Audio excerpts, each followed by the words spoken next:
Bueno, y estamos finalmente con Eduardo Barcesat, abogado constitucionalista. Muchísimas gracias por estar con nosotros. Tu presencia esperemos que nos ayude a comprender un poco esta realidad compleja que estamos atravesando en el ámbito judicial, sobre todo, que es un tema que en general es bastante ríspido para todos los demás, pero que en este momento es sumamente importante porque se acumularon las denuncias por esto que aconteció entre el viernes a las 19:01 y las 0:30 y pico del jueves, con estos dos tuits de Milei que él alega fueron a título personal como ciudadano común, pero en ejercicio de la presidencia de la Nación. Bueno, primero buenas tardes, gracias por invitarme a integrar este panel. Sí, voy a abordar el tema, el principio de causalidad, que ya lo desarrolló en el tramo previo Lozano de cómo ocurrieron los hechos, pero yo quiero significarlo desde el punto de vista de la ciencia y la filosofía. Y el segundo tramo que voy a abordar es el tema de la imputabilidad, que es un concepto jurídico. Digo esto porque desgraciadamente he escuchado afirmaciones de colegas que realmente humillan la dignidad del discurso jurídico y presumen de la estupidez en las prácticas jurisdiccionales. Bueno, contra eso vamos a hacer un aporte. Hay una obra, quizás la más caracterizada, que es además de un argentino, que por razones argentinas se tuvo que radicar en Canadá, el filósofo Mario Bunge, El principio de causalidad en la ciencia moderna, donde partiendo de la idea aristotélica de la causa eficiente, que dicho de la manera más sencilla es, hay determinados hechos o conductas que provocan necesariamente, y necesariamente significa no es posible que no, un resultado determinado. Tiene el rigor de la ley de gravedad, es decir, esta causa provoca obligadamente este efecto. En derecho decimos obligadamente, en el mundo de la naturaleza necesariamente. Bueno, ninguna duda que por lo que el propio tuit de Milei, el inicial, expresa, ya están dados todos los elementos de la causalidad. Es decir, hay alguien que inviste, lo sepa o no, le guste o no, como presidente de la nación, y que no puede escudarse en una especie de Dr. Jekyll y Mr. Hyde. Más bien que ha sido Mr. Hyde a todo lo largo de su gestión, ¿no? Bueno, y allí este señor, sobre todo en el último tramo de ese mail, de ese WhatsApp, pone contrato, acto jurídico, desarrolla el link por el cual tienen que ingresar. Bueno, está incitando, ninguna duda, a que todos sus seguidores, que son casi 4 millones de personas, la opinión pública mundial, porque es un hombre conocido, aspiraba incluso a recibir el premio Nobel de la Economía. Se jacta de eso, perdón, decir Sí, sí, el presidente sí. más conocido, que me invitan Sí, de todos los lados. 3 primeros líderes del mundo, Sí. ahí está él en el podio. Bueno, y recomienda invertir bajo invocación de que esto va a ser una forma de aportar fondos para el desarrollo de la industria privada en la Argentina. Bueno, esto lo hace minutos después de que haya sido puesto en circulación este token con la criptomoneda, que al momento inicial, como se dijo, estaba prácticamente en el piso, y a través de esta intervención llega a aproximadamente $5 y monedas, creo que han identificado, y con la particularidad de que hay un núcleo de inversores muy cerrado, muy pequeño, que son los que después se retiran y provocan la hecatombe. Bueno, esto en el mundo de la causalidad es la causa eficiente para haber provocado el daño. Paso al segundo análisis, el del derecho. En el derecho hablamos de imputabilidad, de deber ser, no de ser. Bueno, la imputabilidad significa que a una conducta determinada se le imputan determinadas consecuencias. Se basa en la causalidad, ninguna duda. No hay ninguna otra estructura dogmática que no sea la de la causalidad. Pero en el derecho, según se haya obrado por negligencia, por culpa o por dolo, los efectos de la conducta son más amplios en el dolo, un poco menos en la culpa, y en la negligencia, bueno, es parte de la culpa, pero en todo caso una culpa menor, por decirlo de alguna manera. Bueno, entiendo que un economista, más allá de si tiene o no tiene los laureles que él se adjudica, tiene que saber lo que va a provocar su conducta, se representa el daño y quiere el daño, y posiblemente sea parte del beneficio de ese daño. Esto se determinará en sede judicial, pero lo que ningún jurista puede ignorar es que esta imputabilidad, que está tanto en el Código Civil de Vélez Sarsfield como en el nuevo Código Civil y Comercial de la Nación, es inexorable. Es decir, hay una relación causal que no se puede desconocer, es causa eficiente, tampoco se puede negar, y hay una imputabilidad que, imaginemos una piedra que uno tira en un lago que está en las aguas tranquilas, y se van produciendo diversas ondas. Bueno, cuando se ha obrado con dolo, tenés que responder por todas las ondas que has provocado al tirar esta piedra. Bueno, esto es lo que ha ocurrido en el obrar. Hay responsabilidad agravada por su responsabilidad de presidente de la Nación. Por supuesto. De ahí la doble instancia en la que necesita ser abordado el tema. En la instancia judicial y en la instancia del Congreso de la Nación. Correcto. En términos de juicio político. Yo quiero decir que para nosotros los trabajadores estar acompañados en las diversas presentaciones, no esta la única, sino 4 anteriores que hemos realizado con Eduardo Barcesat, con Carlos Rosaski, con Claudio Lozano, con Alicia Castro, con Jorge Elbaum y otros, Pérez Esquivel y otras personalidades, tienen que ver con que este impacto y esta irresponsabilidad de estafa permanente que el presidente de la Nación viene ejerciendo, afectando los intereses del pueblo argentino, no solamente los intereses de 40.000 especuladores como en este último caso, y afectando las condiciones de vida de millones de habitantes.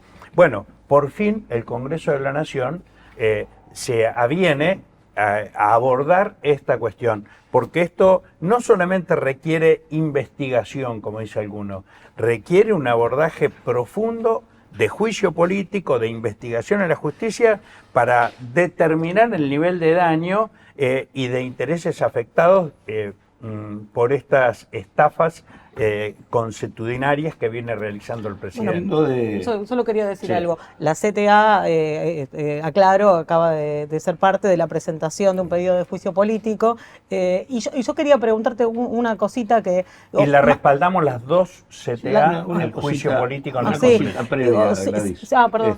No, porque vengo de ratificar ante la jueza Servini la denuncia penal que presentamos, denuncia penal cuyos argumentos también incorporamos en la ampliación del juicio político que hicimos ante el Parlamento Nacional. En esta denuncia y en relación a lo que planteaba Eduardo, es muy importante entender que acá no se trata de una criptomoneda ya existente, una criptomoneda que tenía un determinado lugar en el mercado y frente a la cual el presidente hace algún tipo de valoración. Esta criptomoneda no existía y no hubiera existido sin la intervención del presidente Milei. O sea que el partícipe necesario. El partícipe necesario. Pero digo, no solo Milei emitió un tuit, sino que esto fue replicado por todo el ecosistema libertario. O sea, Agustín Laje, el Gordo Dan, Martín José Menem. Luis Esper, Martín Menem, etcétera, etcétera. toda la cantidad de los que lo acompañan replicaron. Y al mismo tiempo, los dos empresarios que forman parte de la producción de esta criptomoneda habían tenido reuniones con el presidente en octubre del año pasado y el 30 de enero de este año. Es decir, el conjunto de coincidencias obliga a investigar la asociación ilícita. Es más, en el reportaje de Mark Davis habla de los asociados al presidente que forman parte de la criptomoneda que está en marcha. Así que bueno, para explicar, hay mucho que explicar. El tema central es la asociación ilícita y en ese marco la violación a los deberes de funcionario público y a la ley de ética pública. Bueno, voy a hacer una pregunta, Sí, nos vamos a ir a un corte y nos la vas a contestar después del corte, como se usa en televisión. A mí me intriga particularmente si el hecho de que Milei esté ejerciendo la presidencia, sea presidente de la nación, hace que este tuit en particular infrinja alguna ley. O sea, si esto es algo que en efecto puede hacer un jefe de Estado, una oferta pública de título de activo pública, si puede, él compara esto con ir a acompañar la apertura de una fábrica, Pero como eso si es un fuera lo disparate. mismo. Bueno, me gustaría saber qué diferencias. Podría hacer lo mismo que O si- acompañar la apertura de una fábrica Claro. propia. Y si en efecto el hecho de que sea presidente agrava o no esta situación. Nos vamos a un corte y cuando volvemos, Eduardo Bartesat nos lo responde. Bien, continuamos acá en esto que es agenda propia. Bueno, había quedado pendiente entonces la pregunta en cuanto a la ética presidencial, esto de andar promocionando productos privados. ¿Qué nos responde Bartesat? Bueno, por supuesto que es negociación incompatible con el ejercicio de la función pública. Fuera una estafa o no. Fueron Independientemente que- Si él me hiciera la propaganda de un dentífrico, bueno, igualmente sería incompatible. Bien. Porque además, para el sistema del Código Civil y Comercial, se presume que los actos no son gratuitos. Es decir, que hay detrás de ello un interés particular que no es nada ilegítimo, pero sí es ilegítimo cuando Se trata del cometido presidente. desde la función pública. Pero lo que me preocupa de la pregunta que me hicieron antes del corte es, ¿habrá responsabilidad de esto sobre el patrimonio de la nación argentina? Este es el gran tema.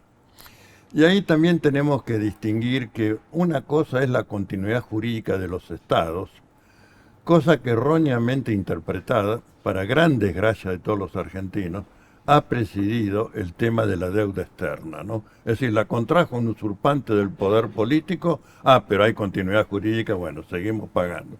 La contrajo alguien por fuera del mecanismo constitucional, como ocurrió con Macri en el gran incremento, como ocurrió también con Alberto Fernández. Alberto Fernández sale y dice, por la continuidad jurídica nos tenemos que hacer cargo de lo que hizo Macri porque era presidente constitucional. Una gran estupidez, ¿no? Quiero aclarar que en aquel entonces traté por todos los medios de lograr un debate público con el presidente sin tener respuesta a esta invitación. Debate académico-político, él es docente, yo también soy docente, bueno, hablemos del tema. Entonces aquí quiero señalar que la continuidad jurídica del Estado no significa la continuidad jurídica de los actos cometidos en fraude a la ley. Esto tiene que ser un principio del ABC del derecho. Es decir, el que opera por fraude, sea en el campo privado y es director de una compañía, bueno, tiene una responsabilidad personal propia, pero el Estado no puede, cuando se vive en situaciones de excepcionalidad institucional, tener que responder por los actos cometidos por quienes han desbordado sus incumbencias constitucionales. Pero pero no ahora es un estado de excepcionalidad, Eso ¿no? no quita que las demandas judiciales y sobre todo Sí, aquellas de quienes han perdido dinero e incluso aquellos que están en el exterior no vayan sobre el Estado argentino. Van a venir partir de sobre la el Estado. irresponsabilidad hecha por el presidente. Bueno, esa es la mayor preocupación que creo nos embarga a todos, justamente porque esta estafa cometida en su condición de presidente de la nación va a afectar al conjunto del pueblo argentino. Ahora, perdón. Esto que livianamente dice Milei, a lo sumo habrán sido 5.000 y ninguno de nuestro país, todo desde el extranjero. esto, si no fuera esta aparente liviandad, si no fuera dicha por un presidente que está intentando justificar esta estafa que va a afectar al conjunto del pueblo argentino. Y por esto es tan importante el juicio político, para deslindar responsabilidades de este personaje y poder legalizarlo y no tener que hacernos cargo todos los argentinos de sus permanentes actos de vasallaje o delincuenciales, como está siendo denunciado. Cachorro, decías, cuarta vez, es el cuarto pedido de juicio político. No, este es el quinto. El quinto. La quinta ampliación. Quinta ampliación. ¿Por qué te parece que esto puede llegar a cambiar algo? Digo, que si no se hizo en otras situaciones, por, no sé, ataque a la universidad, ataque a los colectivos, ataque, negacionismo, por un montón de cuestiones. Hay nuevas condiciones. Hay nuevas condiciones que te parece que esto pueda aclaremos la información y después seguramente Eduardo, que es una de las principales letras de estas presentaciones de pedido de juicio político que, como decía, hemos presentado, en mi caso como secretario general de la central, acompañado por Eduardo, por Rosaski, por Claudio, por Alicia Castro, por Pérez Esquivel. Son 5 las ampliaciones por diversos motivos de pedido de juicio político que hemos hecho al Congreso de la Nación, que hasta ahora no habían sido abordados. Ahora hay un nuevo, además de las 5 ampliaciones que hemos presentado con este conjunto de personalidades, hay un pedido de juicio político hecho por diputados del bloque de Unión por la Patria y del Partido Socialista, pedidos de juicio político al que hemos respaldado desde la CTA autónoma y la CTA de los trabajadores.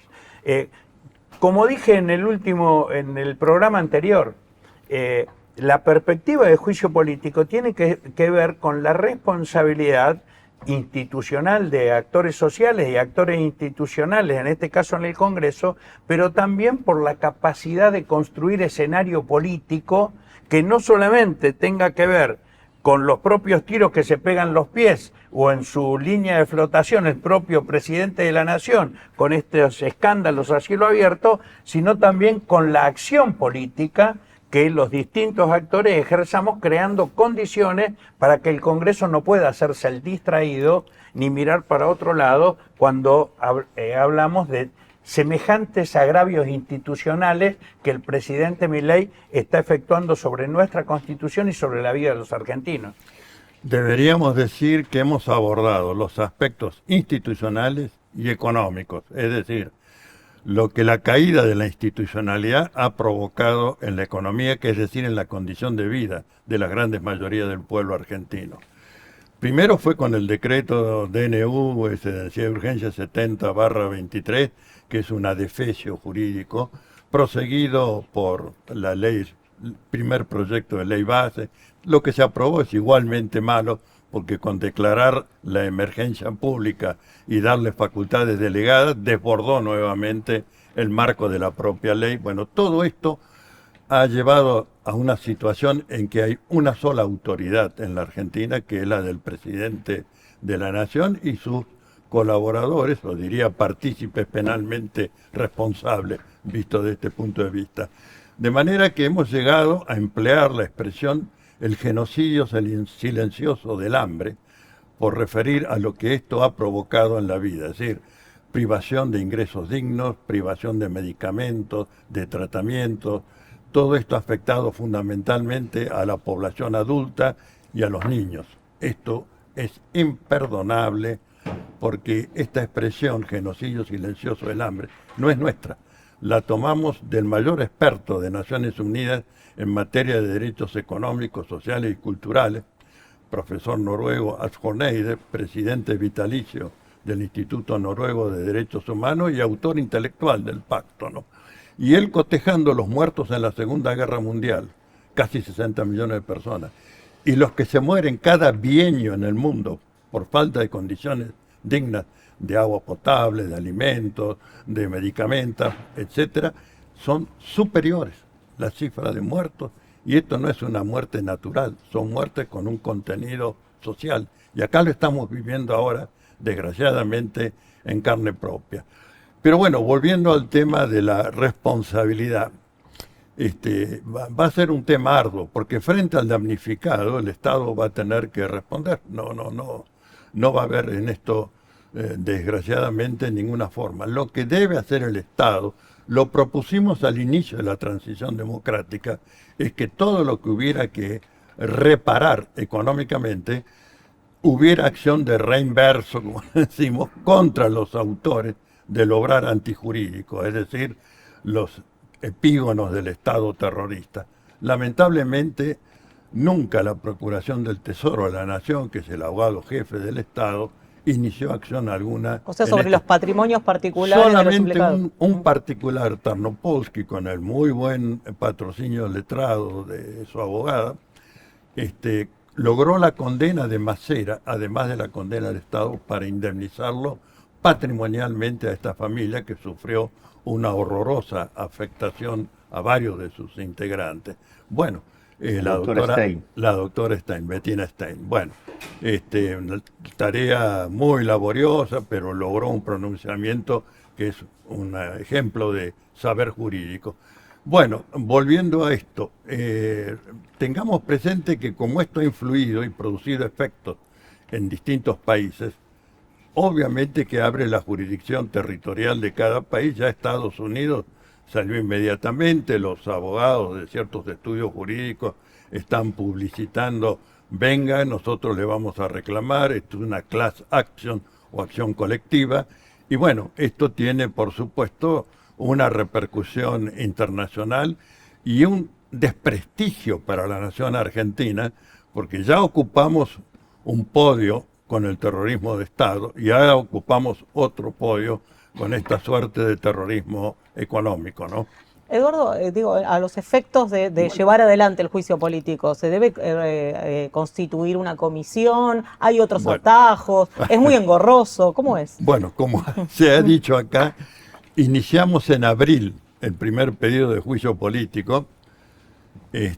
Tuvimos dificultades hasta para ingresarlo y lograr que nos firmaran una copia escrita con un sello y una firma.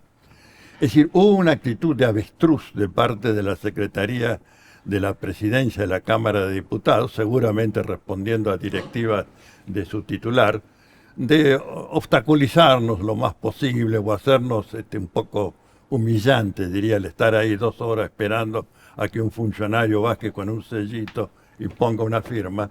También en algunas de las ampliaciones no lo reconocieron como ampliación y le dieron entrada como una denuncia autónoma. No era el caso, todos estaban eslabonadas por el mismo obrar, de manera que debían estar acumuladas.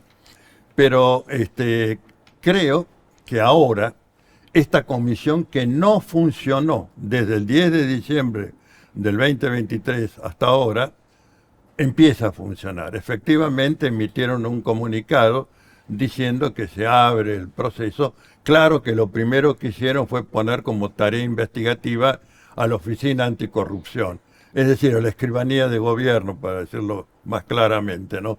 En lugar de buscar, de pedir a la justicia que mande todo lo que se vaya colectando de pruebas en la tarea instructoria, en las cientos de denuncias que hay, no, a la Oficina Anticorrupción, que es como era cuando la manejaba la célebre Laura, ¿no?